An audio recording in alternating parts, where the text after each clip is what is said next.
एक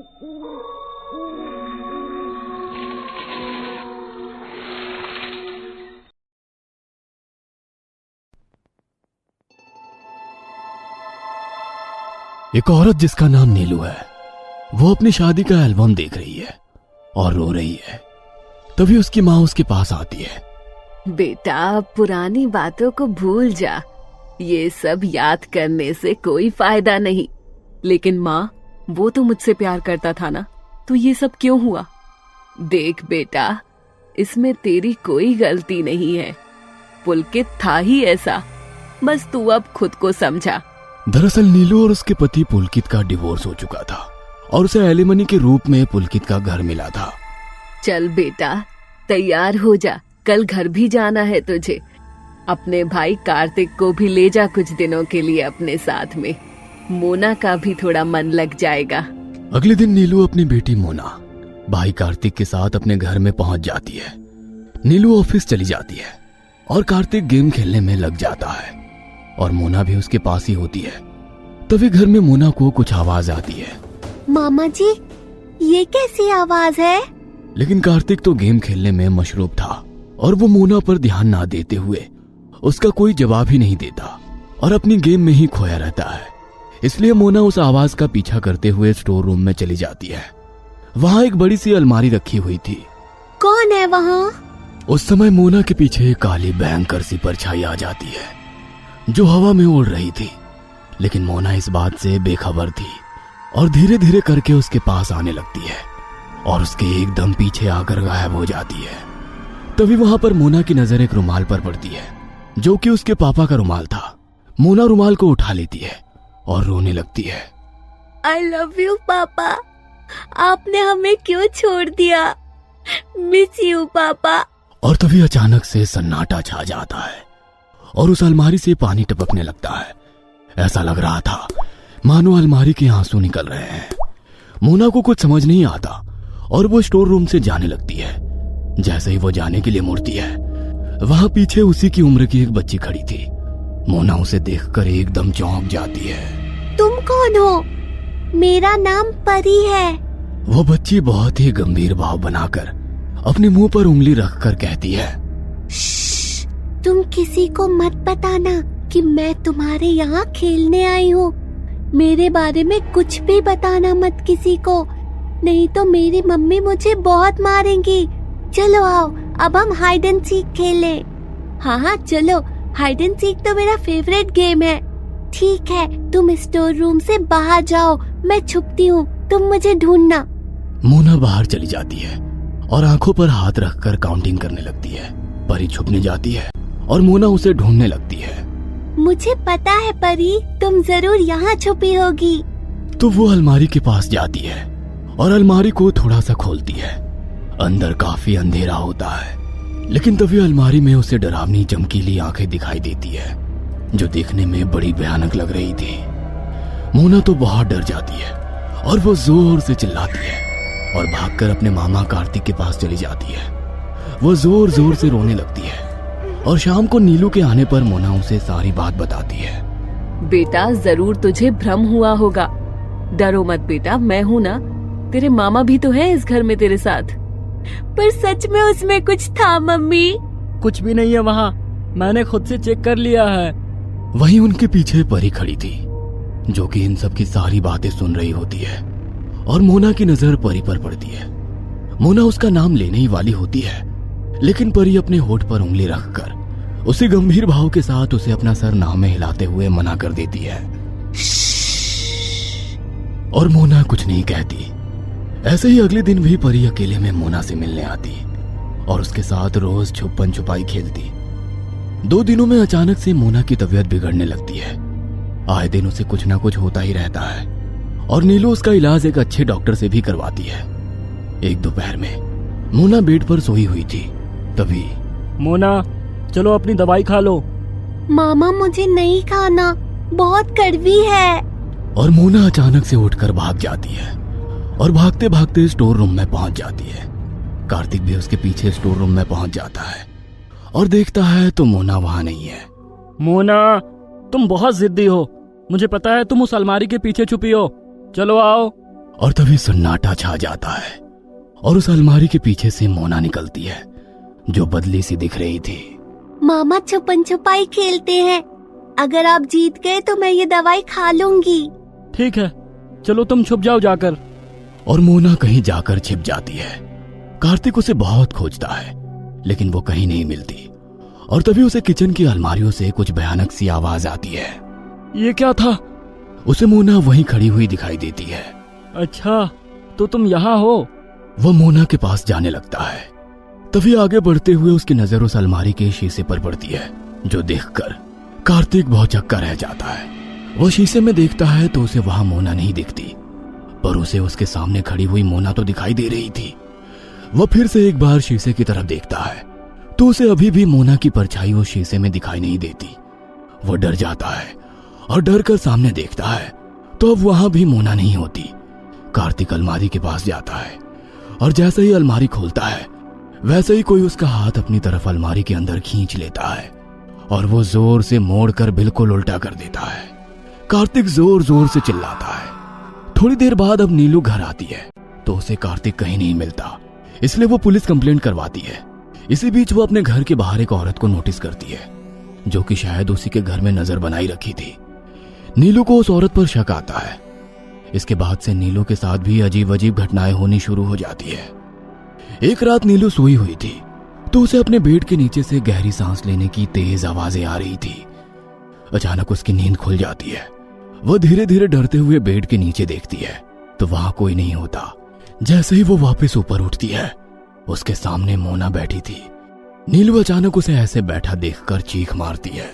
मोना, आधी रात में तुम यहाँ क्या कर रही हो? डरा ही दिया मुझे। मोना चुपचाप आंखें फाड़कर बैठी रहती है। नीलू उसे कंधे से पकड़कर हिलाती है तो मोना बहुत डरावनी तरह से हंसने लग जाती है। पागल हो गई है, हंस क्यों रही है? चल अब यहीं सो जा। तो मोना वही नीलू के साथ सो जाती है। कुछ ही देर में मोना उठकर जाने लगती है। तभी नीलू उसका चुपके से पीछा करती है और देखती है कि मोना स्टोर रूम की तरफ जा रही है। फिर मोना उस अलमारी में जाकर अलमारी को बंद कर लेती है। कुछ देर तक मोना बाहर नहीं आती तो नीलू अलमारी खोलती है और अंदर का नजारा देखकर उसका दिल दहल जाता है। वह चिल्लाती है। अलमारी में कार्तिक की लाश पड़ी थी और मोना उसके पास बैठी थी। मोना, बाहर आ। तूने बताया क्यों नहीं? मामा छुपे हुए हैं, मैंने उन्हें ढूंढ लिया। अब हम भी छुपन छुपाई खेले मम्मी। नीलू बहुत परेशान थी और दुखी भी। अगले ही दिन नीलू की माँ भी आ जाती है और कार्तिक का अंतिम संस्कार किया जाता है। इस बात को 2 दिन बीत जाते हैं। नीलू को पता लगा था कि मोना काफी बदली हुई है, लेकिन उसे पता नहीं था कि ऐसा क्या हुआ था उसके साथ। मोना बेटा, खाना खा लो। नहीं खाऊंगी, मुझे छुपन छुपाई खेलना है, खेलो मेरे साथ। ये लड़की भी ना हर वक्त बस छुपन छुपाई के पीछे पड़ी रहती है। बेटा खा ले फिर खेल लेना। ए बुढ़िया, तू खेलना मेरे साथ। मोना की ये बात सुनकर दोनों हैरान रह जाते हैं क्योंकि मोना कभी भी ऐसे बात नहीं करती थी। नीलू उसे डांटती है जिससे मोना बहुत गुस्सा हो जाती है और चिल्लाते हुए वहां से भागती है। वो सारे सामान और बर्तनों को यहाँ वहां पटकने लग जाती है और तभी नीलू को मोना के चेहरे में अपने पति का चेहरा दिखाई देता है। माँ, देखो इसे क्या हो गया है, ये तो पुलकित जैसी लग रही है। समझ में नहीं आता, छुपन छुपाई खेल मेरे साथ वरना। नीलू डर के मारे हाँ कर देती है और जाकर कहीं छुप जाती है। तुम दुनिया की सबसे खूबसूरत औरत हो, बड़ी हसीन हो, मेरी जान हो। किधर छुपी हो? तुम चाहे जितना भी छुप लो, मुझसे नहीं बच पाओगी। नीलू एक पर्दे के पीछे छुपी हुई थी। उसके आंसू बह रहे थे। वो बहुत घबराई हुई थी। ये बात तो पुलकित बोला करता था, लेकिन मोना ये सब क्यों बोल रही है? तभी मोना पर्दे के नीचे से हाथ डालकर नीलू के पैरों को सहलाने लग जाती है। कितने नाजुक पैर हैं। पुलकित, तू तो मरेगी अब। इतना कहकर वो नीलू के ऊपर कूदकर चढ़ जाती है और उसका गला पकड़ लेती है। वो उसका गला दबाने लगती है कि तभी पीछे से नीलू की माँ आकर उसका बचाव करने लग जाती है। मोना अब नीलू की माँ पर चढ़कर उसका गला दबाने लगती है।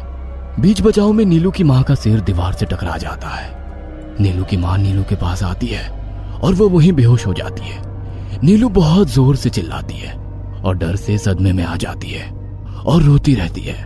तभी वहां पर वही औरत आती है जो उस घर पर नजर रखा करती थी। तुम? मैं रिया हूँ।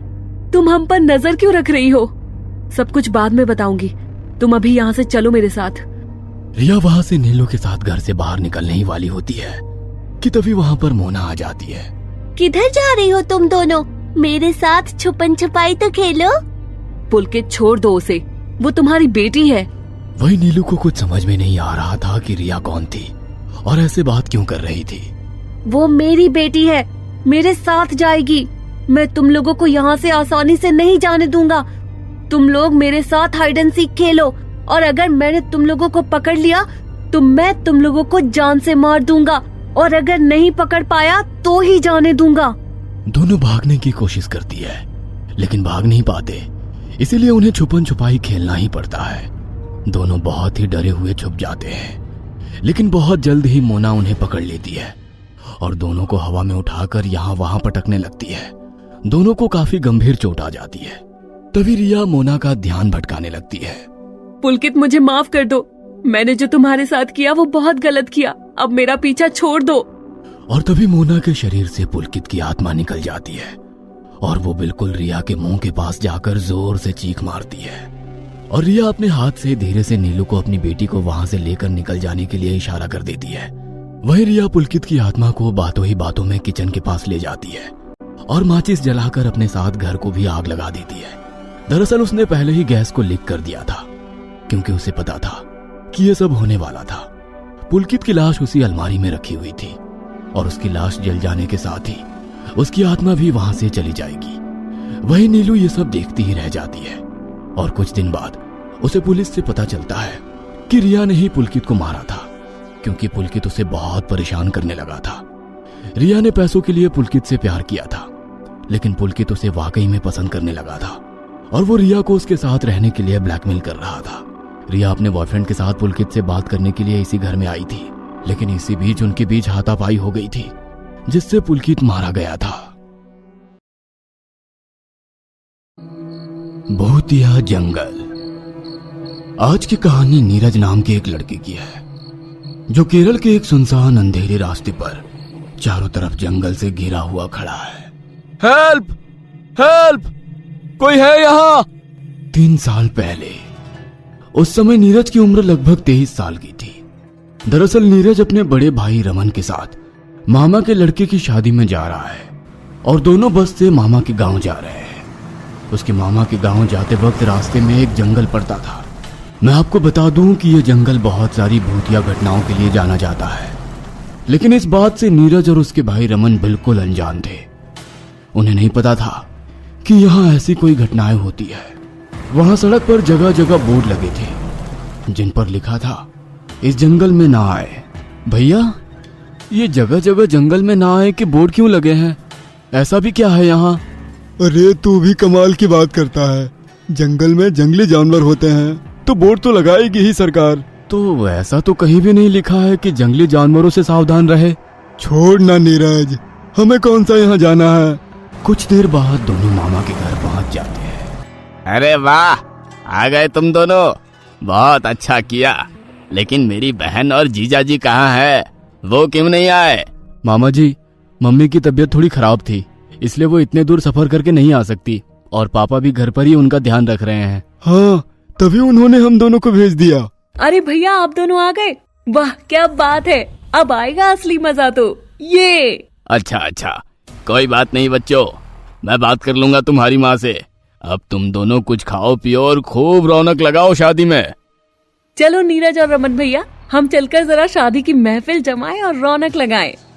ये मजा आ गया आज तो, बहुत नाचे सब और खूब मनोरंजन भी किया सबने।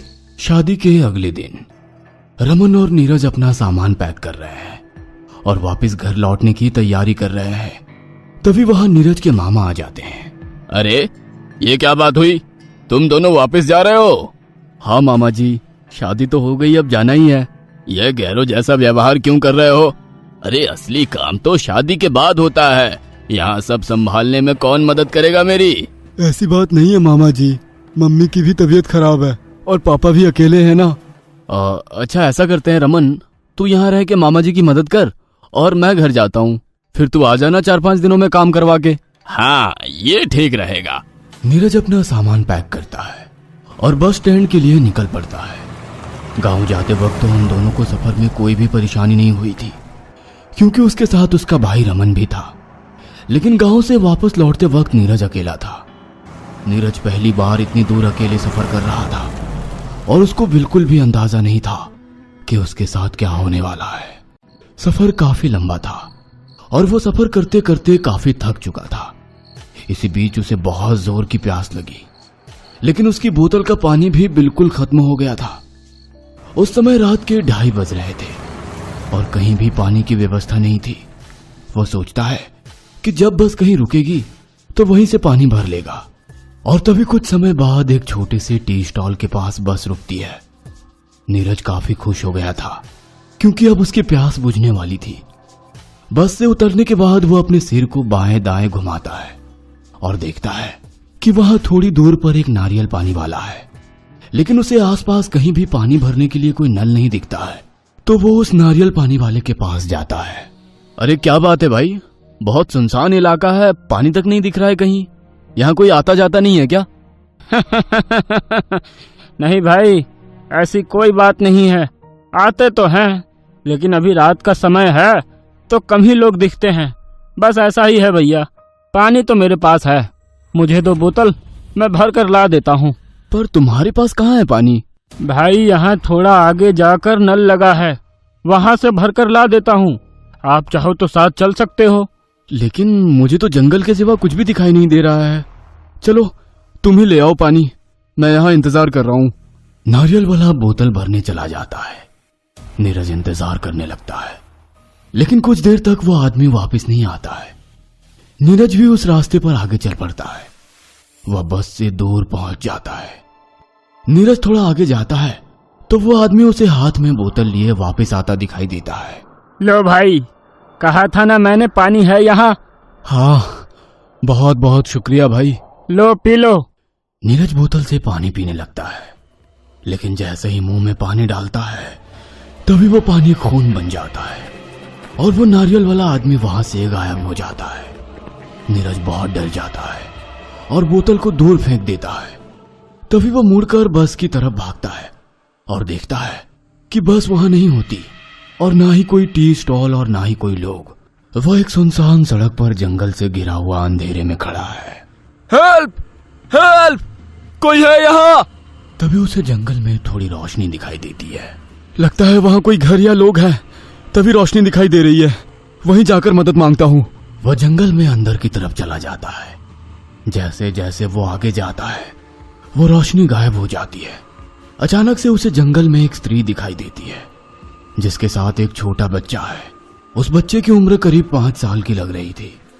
देखकर तो ऐसा लग रहा था जैसे कि वो बच्चा उसी स्त्री का है। उस स्त्री ने काले रंग की साड़ी पहन रखी थी। उसकी उम्र करीब 28 साल की लग रही थी। नीरज को यह देखकर तो अच्छा लगा कि उसके अलावा कोई और भी उसके साथ है, लेकिन उसे थोड़ा अजीब भी लग रहा था कि वो औरत जंगल में क्या कर रही थी। तुम इतनी रात को यहाँ क्या कर रहे हो? पता नहीं क्यों वो स्त्री बार बार नीरज को घूरे जा रही थी और उसका बच्चा भी उसे ही देखे जा रहा था। उस बच्चे को देखकर नीरज थोड़ा मुस्कुराता है, लेकिन वह बच्चा तो कोई भी प्रतिक्रिया नहीं दे रहा था। बड़ी अजीब बात थी। जी, आप इस वक्त जंगल में क्या कर रही हैं? चले जाओ यहाँ से तुम। लेकिन वो औरत कुछ नहीं बोलती और चुपचाप खड़ी रहती है। देखिए, हमें उस तरफ जाना चाहिए। वहां सड़क है, वहां से हमें मदद मिलेगी। अगर अपनी जान प्यारी है तो चले जाओ यहाँ से। आप भी जंगलों में खो गई थी क्या? मैंने कहा ना कि चले जाओ यहाँ से, तुम्हें सुनाई नहीं देता क्या? नीरज भी उसके पीछे जाता है और सड़क पर खड़ा रहता है। कुछ देर वहां खड़े रहने के बाद उसे हॉर्न की आवाज सुनाई देती है। लगता है कोई बस आ रही है, हम उसे रोक लेंगे। मुझे किसी की मदद नहीं चाहिए, तुम बस जाओ यहाँ से मुझसे दूर। तभी नीरज को दूर से बस आती हुई दिखाई देती है। वो औरत अपने बच्चे के साथ भागती हुई बस की तरफ जाती है। नहीं, रुको। वह भागकर उनके पास जाता है और जाकर बच्चे को पकड़ता है। और इसी बीच नीरज को उन दोनों का असली चेहरा भी दिखाई देता है, जो कि बेहद डरावना और खूंखार लग रहा था। उस स्त्री का चेहरा बिल्कुल बिगड़ा हुआ था, जिसमें खून ही खून लगा हुआ था, और ऐसा लग रहा था जैसे कि उसका चेहरा किसी चीज से कुचल दिया गया हो, और उसकी एक आंख की जगह खोखली थी। उसके बाल तो किसी जानवर के जैसे लग रहे थे। मार डालो मेरे बेटे को। वहीं दूसरी ओर उसके बेटे का एक हाथ गायब था और सिर पर भी किसी गहरी चोट का निशान था। मुझे और मेरे बेटे को मार डाला, अब मैं किसी को जिंदा नहीं छोड़ूंगी। यह दृश्य देखकर नीरज की आंखें फटी की फटी रह जाती है, और साथ ही उस वक्त वो अपने हाथ पैरों को बिल्कुल भी हिला नहीं पा रहा था।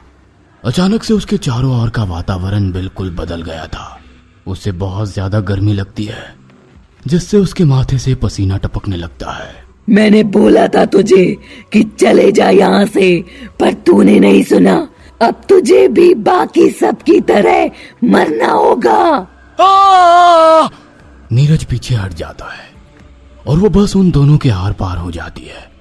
नीरज काफी डर जाता है और उसके हाथ पैर बिल्कुल सुन्न पड़ जाते हैं। वह बस भी नीरज के लिए नहीं रुकती है। नीरज तेजी से भागता है। वह पीछे मुड़कर देखता है तो वो औरत और उसका बच्चा पीछे आ रहे होते हैं, और उनके पैर भी उल्टे होते हैं और लंबे लंबे कदमों से उसकी तरफ आ रहे होते हैं। मुझसे बचकर इस अंधेरे में और कहाँ जाएगा तू? काफी दूर तक भागते हुए नीरज की सांस फूल जाती है और वो हांफने लगता है, लेकिन वो फिर भी भागता रहता है, और वो औरत और बच्चे अभी भी उसके पीछे होते हैं। तूने यहाँ आकर बहुत बड़ी गलती कर दी है, और मेरे पुराने रूप में मेरा पीछा करके तूने अपनी मौत को बुलाया है। तू मुझसे अब नहीं बच सकता। तभी थोड़ा आगे जाकर एक और बस आकर नीरज के पास रुक जाती है। क्या हुआ भाई साहब, कहाँ भाग रहे हो? इस सुनसान रास्ते पर क्या कर रहे हो? आओ बस में बैठो। घबराया हुआ नीरज बस में बैठ जाता है। आखिर ऐसा क्यों था? यही प्रश्न नीरज के मन में बार बार आ रहा था। नीरज उस कंडक्टर को सारी घटना के बारे में बताता है। देखिए, आप पहले व्यक्ति नहीं है जिसके साथ ऐसा हुआ। असल में वो जगह भूतिया है। आज से 5 साल पहले यहाँ एक भयानक हादसा हुआ था, जिसकी वजह से ये जगह भूतिया बन गई। आप पहले इंसान नहीं है जिसके साथ ये सब हुआ। नीरज ये बात सुनकर हैरान हो जाता है। लेकिन यहाँ ऐसा क्या हुआ था, क्या आप जानते हैं? तब वो कंडक्टर उसे एक सच्ची घटना सुनाता है, जिसे सुनकर उसकी हालत खराब हो जाती है। आज से 7 साल पुरानी बात है। एक आदमी अपनी बीवी और बच्चे को लेकर बस से शहर जा रहा था। तभी रास्ते में बस रुकी तो बच्चे ने खाने की चीज की जिद की, और वो आदमी बस से उतरकर उसके लिए कोई चीज लेने चला गया। वहां बहुत भीड़ थी, उसे थोड़ा वक्त लग रहा था। तब वो बच्चा भी अपनी सीट से उतरकर भागने लगा और उसकी माँ भी पीछे भागी। दोनों माँ बेटे बस से उतर गए, लेकिन वो आदमी तो कहीं दिखाई नहीं दिया। वो औरत अपने बच्चे को लेकर यहाँ वहां ढूंढने लगी। ढूंढते हुए वो जंगल में पहुंच गई। इतनी देर में तो बस भी निकल गई। वो औरत वापस सड़क पर आकर अपने पति का इंतजार करने लग गई। तभी वहां एक और बस आ रही थी, तो उस आदमी ने चुपके से आकर अपनी पत्नी और बच्चे को बस के आगे धक्का दे दिया। वो आदमी अपने बच्चे और पत्नी को मारना ही चाहता था, इसलिए गायब होने का नाटक कर रहा था। पर क्यों? ये तो नहीं पता। बस इसी वजह से उन दोनों माँ बेटे का भूत कई लोगों को दिखाई देता है। और एक सच्चाई ये भी है कि उनके झांसे में आकर उनको बचाने के चक्कर में कई लोगों ने जान गंवा दी है। आपकी किस्मत अच्छी थी कि आप बच गए। नीरज को तो बिल्कुल भी यकीन नहीं हो रहा था, लेकिन वो बच गया था, यह अच्छी बात थी। फिर नीरज उस रात की पूरी घटनाओं को एक बार फिर से याद करता है और डर से कांप उठता है। वह बस एक सीट के कोने में सहम कर बैठ जाता है, मानो उसे अभी भी यकीन ना हो रहा हो कि उस डरावने मंजर से गुजरने के बाद भी वो जिंदा कैसे है। नीरज उसी बस में रात भर सफर करने के बाद अगली सुबह अपने शहर पहुंच जाता है।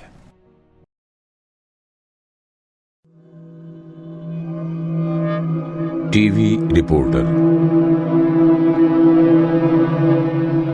ये कहानी है तारा की, जो कि एक टीवी रिपोर्टर है, जिसके साथ हुए कुछ अविश्वसनीय किस्से इस कहानी में दर्शाए गए हैं। न्यूज चैनल की टीआरपी लगातार नीचे गिरती जा रही थी और इसीलिए वहां के सभी कोऑर्डिनेटर ने मिलकर ये सोचा कि कुछ नया प्रोग्राम लाया जाए।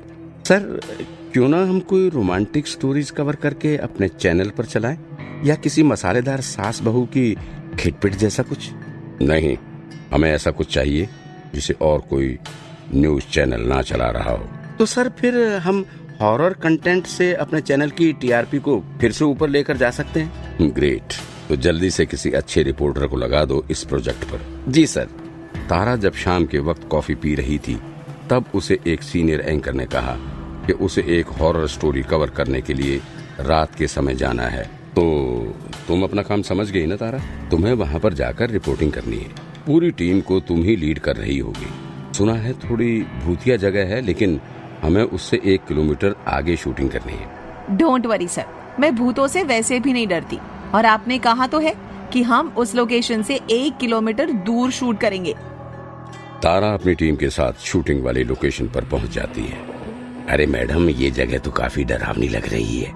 डरो मत रवि, ये जगह ओरिजिनल लोकेशन से 1 किलोमीटर दूर है। ये सड़क बिल्कुल सेफ है, लेकिन 1 किलोमीटर कुछ ज्यादा दूर नहीं होता है मैडम। हो सकता है यहाँ पर भी कुछ खतरनाक हो जाए। अरे डोंट वरी शिवानी, हर चीज मुझे विनोद सर ने बता दी है, यहाँ पर कोई प्रॉब्लम नहीं आएगी। तारा अपने बाकी 4 क्रू मेंबर्स के साथ वहाँ पर शूट करना शुरू कर देती है और नकली एटमॉस्फेयर बनाकर ऐसा बताती है जैसे कि ये जगह सच में बहुत डरावनी है। सारी शूटिंग कंप्लीट हो जाने के बाद शूटिंग तो बहुत शानदार रही मैडम, आप चाहें तो देख सकते हैं। नहीं, मुझे पता है शूटिंग अच्छी हुई है, मुझे नहीं देखना अभी। हो सकता है ये स्टोरी हमारे चैनल की टीआरपी को बढ़ा दे मैडम। हाँ, काफी हॉरर है इसमें। तभी एक क्रू मेंबर को परेशान होता देखकर तारा कहती है, क्या हुआ प्रतीक, तुम इतने परेशान क्यों लग रहे हो? मैडम, शूटिंग तो बहुत अच्छी हुई है, लेकिन आपको नहीं लगता कि लोग जो इस जगह के आसपास रहते हैं उन्हें पता चल जाएगा कि ये जगह वो जगह नहीं है? मेरा मतलब ये है कि दिन में जो भी लोग उस जगह से निकलते होंगे वो तो पहचान ही जाएंगे ना कि ये जगह अलग है। तुम सही कह रहे हो प्रतीक, इसलिए हमें कुछ सीन रियल लोकेशन के भी शूट करने चाहिए। नहीं मैडम जी, आप कैसी बात कर रही हैं? वहाँ पर इस अंधेरी रात में कौन जाएगा? डोंट वरी, मैं भूतों से नहीं डरती। मुझे तो विनोद सर ने कहा था, इसलिए मैं रियल लोकेशन पर नहीं गई थी। लेकिन प्रतीक की बात भी सही है, तुम लोग सब यहीं रहो, मैं और प्रतीक जाते हैं और रियल लोकेशन की 1 मिनट की वीडियो बनाकर आते हैं, ताकि लोगों को पता चले कि पूरा वीडियो असली है। प्रतीक और तारा लोकेशन पर एक बाइक पर बैठकर चले जाते हैं, लेकिन वहां पहुंचते ही वो लोग देखते हैं कि जैसा एटमॉस्फेयर उन लोगों ने वहां पर बनाया था, ठीक वैसा ही एटमॉस्फेयर यहाँ पर अपने आप बना हुआ था। मौसम बिल्कुल साफ था, लेकिन फिर भी सड़क के चारों तरफ कोहरा छाया हुआ था और साफ साफ कुछ भी नहीं दिखाई दे रहा था। अचानक से तेज हवाएं चलने लगी। यहाँ पर तो मैडम कुछ भी दिखाई नहीं दे रहा है, ऐसे में हम लोग कैसे वीडियो शूट करेंगे? एक काम करते हैं, मैं रोड के साइड वाला वीडियो शूट कर देती हूँ, तुम रोड के उस साइड वाला शूट कर देना। कुछ ना कुछ तो कैमरे में रिकॉर्ड हो ही जाएगा। तारा रोड के साइड का वीडियो बनाने लगती है और प्रतीक रोड के दूसरे साइड जाकर वीडियो बनाने लग जाता है। तारा एक छोटा सा वीडियो बना लेती है। वीडियो बनाने के बाद तारा जब उस क्लिप को देखती है तो हैरान हो जाती है, क्योंकि वीडियो में कुछ भी रिकॉर्ड नहीं हुआ होता। ये कैसे हो सकता है? मैंने अभी तो खुद पूरी वीडियो अच्छे से रिकॉर्ड की थी। तारा फिर प्रतीक की बनी वीडियो देखने का वेट करने लगती है, लेकिन प्रतीक नहीं आता। वो प्रतीक को कॉल करती है, लेकिन फिर भी प्रतीक फोन नहीं उठाता। तब तारा रोड के उस तरफ धुएं में से होते हुए जाती है तो देखती है कि प्रतीक अपना सर नीचे किए एक खंबे के सहारे खड़ा हुआ है। यहाँ क्या कर रहे हो प्रतीक? चलो यहाँ से। प्रतीक तारा की बात का कोई जवाब नहीं देता, तो तारा उसके पास जाकर उसके कंधे पर हाथ रखकर उसे दोबारा बुलाती है। तभी प्रतीक अपना सर उल्टा करके तारा की तरफ देखता है। उसकी आंखें बिल्कुल लाल हो चुकी थीं और वो पागलों की तरह जोर जोर से हंसने लगता है। तारा उसे देखकर डर जाती है और भागती है। वो जाकर बाइक चालू करने की कोशिश करती है, लेकिन वो चालू नहीं होती। तभी एक पत्थर तारा के हाथ में आकर लगता है और उसके हाथ से खून निकलने लगता है। वो डर जाती है और वापस दौड़कर अपने साथियों के पास पहुंच जाती है। तारा को इतना घबराया हुआ और घायल देखकर उसके साथ वाले समझ जाते हैं कि प्रतीक के साथ कुछ न कुछ गड़बड़ हुई है, लेकिन वहां पर जाकर उसे वापस लाने की किसी में हिम्मत नहीं थी। वो लोग वहां से वापस आ जाते हैं। तारा शूटिंग करके वो क्लिप अपने ऑफिस में जमा करा देती है, जिसका ट्रेलर बनाकर चैनल पर चलाया जाता है। एक्सीलेंट वर्क तारा, तुमने बहुत ही शानदार शूटिंग की है, बिल्कुल रियल लग रहा है। हाँ सर, लेकिन हमारे क्रू मेंबर प्रतीक की मौत हो गई है। आज के खबर में न्यूज आई है, सुनकर बहुत दुख हुआ। जो हो गया सो हो गया। तुम लोगों को मैंने वैसे भी मना किया था वहां पर जाने के लिए। तारा अपने घर वापस आ जाती है और सो जाती है। तब उसे नींद में प्रतीक का वही चेहरा दिखाई देता है और वो डर के जाग जाती है। उसका चेहरा पूरा पसीना पसीना हो चुका था और वो देखती है तो उसका हाथ अभी भी घाव की वजह से दर्द कर रहा था। वो अपना फोन देखती है तो देखकर चौंक जाती है, क्योंकि प्रतीक ने उसे 5 मिनट पहले एक वीडियो सेंड किया था जो कि उसी लोकेशन का था। वीडियो में देखती है कि कैसे एक हाथ आता है और वो प्रतीक का गला घोंटकर उसे वहीं मार देता है। तब उसे याद आता है कि अखबार में लिखा था कि पुलिस को प्रतीक का फोन नहीं मिला था। फोन पर भेजी गई क्लिप एक बार देखने के बाद खुद ब खुद ही डिलीट हो गई थी। तारा ये बात अपने साथियों को फोन करके बताती है, लेकिन कोई भी उसकी बात का विश्वास नहीं करता।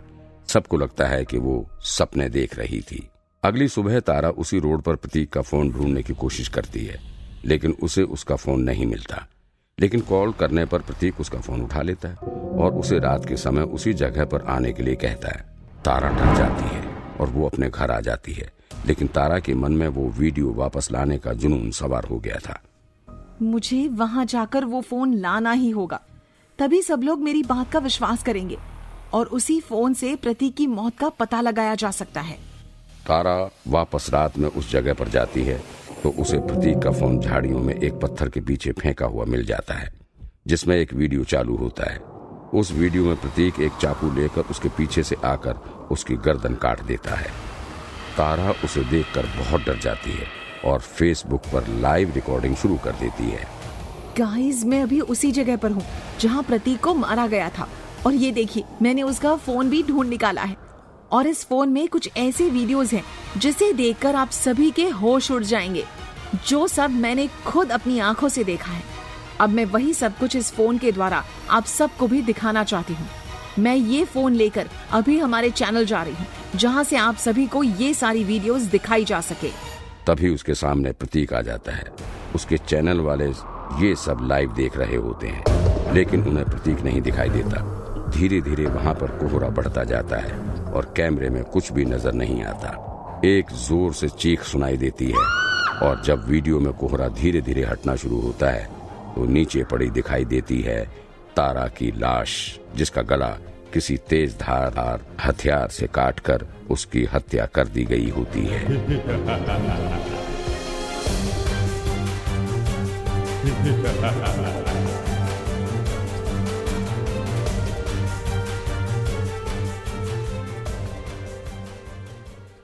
हमें पूरा यकीन है दोस्तों कि आप लोगों को ये कहानी जरूर पसंद आई होगी।